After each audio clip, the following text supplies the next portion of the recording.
अच्छा, ऐसा कोई इशू आपको याद पड़ता है जहां पर कमर्शियल चीजों को ज्यादा तवज्जो दी गई हो बजाय जनता की समस्याओं के, जो आपको बहुत हर्ट करता है एज ए जर्नलिस्ट?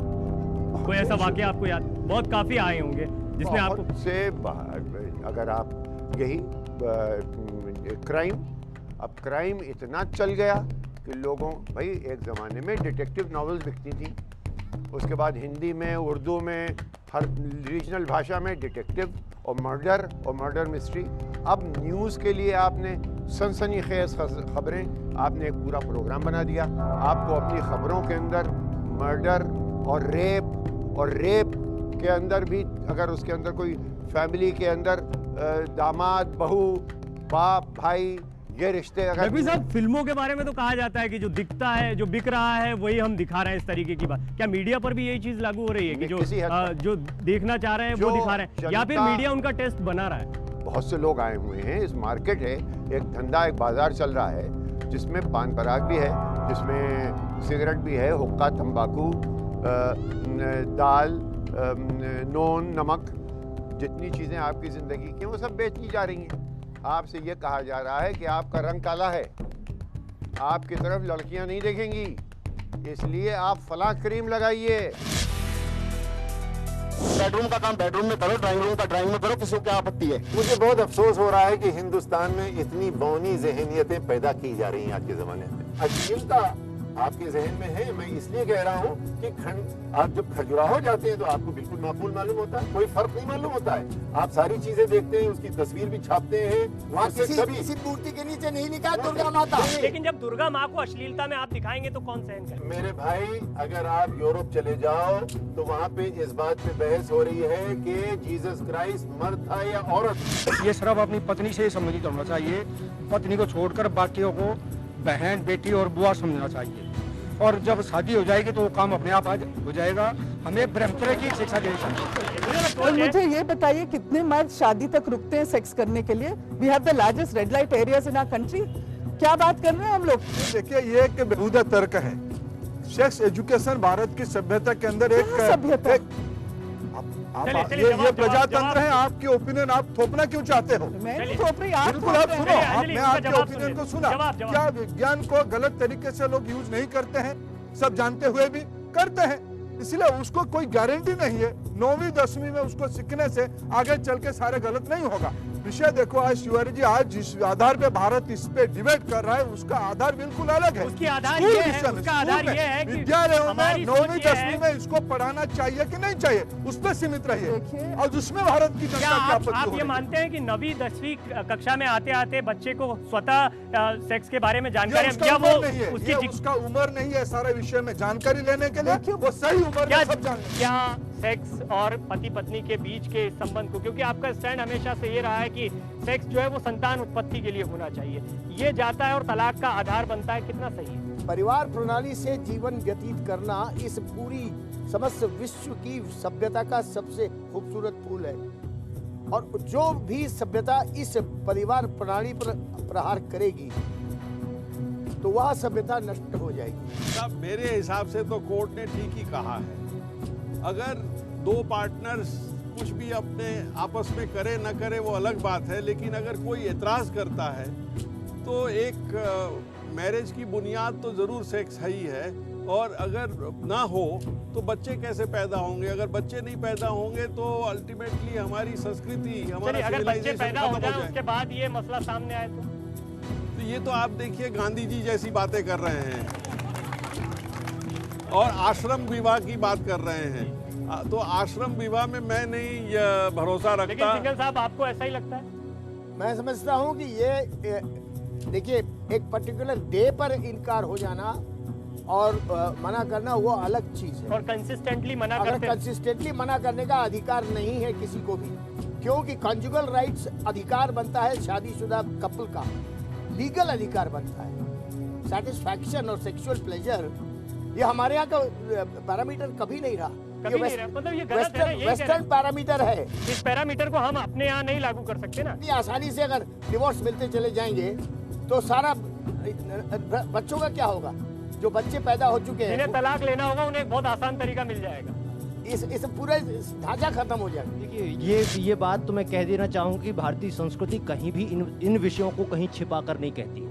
वो इन विषयों पर वात्सायन का कामसूत्र लिखती है, नागर सर्वस्वम लिखती है, और वहीं जाकर कुट्टिनिमतम जैसे ग्रंथ लिखे जाते हैं। इस बात का प्रमाण है कि भारतीय संस्कृति इन विषयों को घर का विषय नहीं, विचार का विषय भी मानती है। और मंदिर का विषय।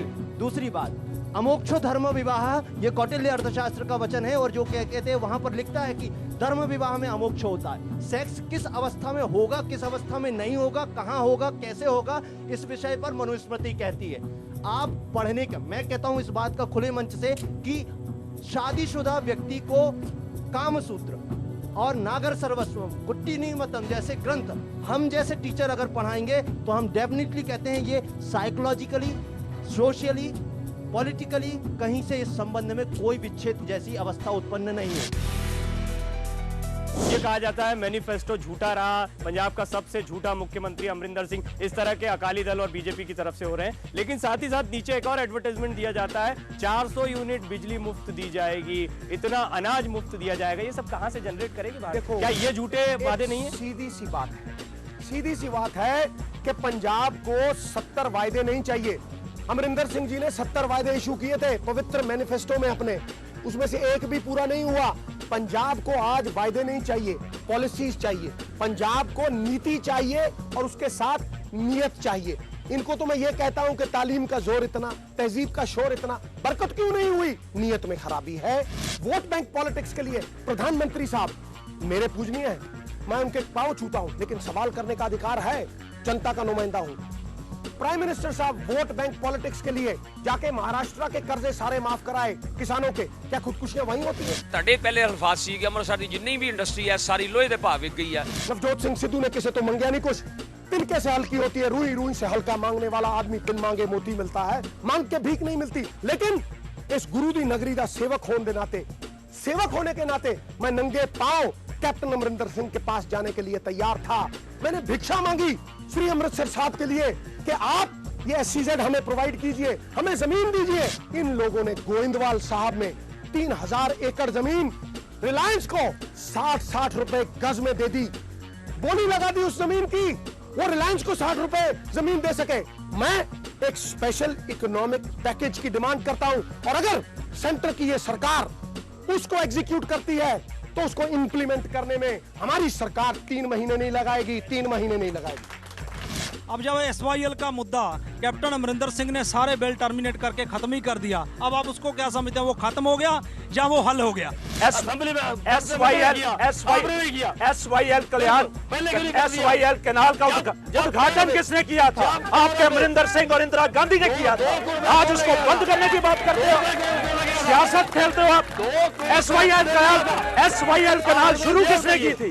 SYL कैनाल के समय आपके अमरिंदर सिंह कांग्रेस में थे, उनकी तस्वीर थी, क्या मैं आपके माध्यम से निवेदन करना चाहता हूं, आप सभी राजनीतिक दलों के ऊपर बैठे हुए उन लोगों को जो यहां पर नहीं देख पाते हैं, मैं निवेदन करना चाहता हूं, क्या इसका एक जांच नहीं करवा सकते हैं कि यहां का किसान जो एक दाने से 100 दाने पैदा करता है, पिछले 60 सालों में टूटकर मजदूर कैसे लगातार बन रहा है? उन नीतियों की समीक्षा के लिए यहाँ के विधायक क्या नाला और सड़क बांटने के लिए कमीशन लेने के लिए विधायकी करते हैं? वहाँ सांसदों और विधानसभाओं में ये बात नहीं उठाते हैं कि यहाँ की किसानों की स्थितियाँ लगातार बदतर होती जा रही है। रोकी जा सकती थी आत्महत्याएं?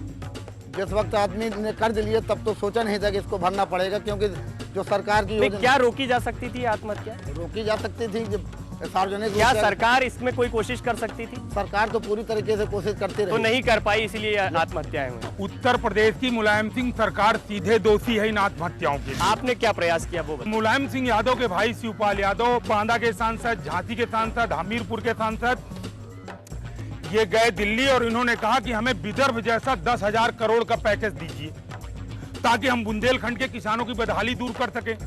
और उसी के 20 दिन बाद उत्तर प्रदेश के मुखिया मुलायम सिंह आए तो यहाँ बोल गए कि यहाँ भूखमरी है ही नहीं है, किसान भूखों नहीं मर रहा, ये सब तमाशा है। यहाँ तो इनके ऊपर तमाम तरह के लांछन और आरोप। उनकी बात मान ली गई, आपकी बात नहीं मानी गई? नहीं मानी गई। और आपकी पार्टी ने नहीं, हमारी पार्टी का दूसरा मामला ये था कि हमारी पार्टी तो तब कुछ एक्शन लेती जब उत्तर प्रदेश की सरकार उत्तर प्रदेश में सूखा माने। नहीं, उत्तर प्रदेश की सरकार आपने जैसे कहा गलत बयानी कर रही है। उन्होंने कहा कि यहाँ कोई सूखा नहीं, लेकिन आप यहाँ के नेता हैं, आप कांग्रेस के लीडर हैं, आपने अपनी पार्टी को कहा तो उन्होंने नहीं माना। हमारी पार्टी के लोगों ने कहा कि एक इसका प्रॉपर चैनल है कि जब उत्तर प्रदेश राज्य के किसी हिस्से में भले ही किसान मर जाए लेकिन वो चैनल नहीं टूटे।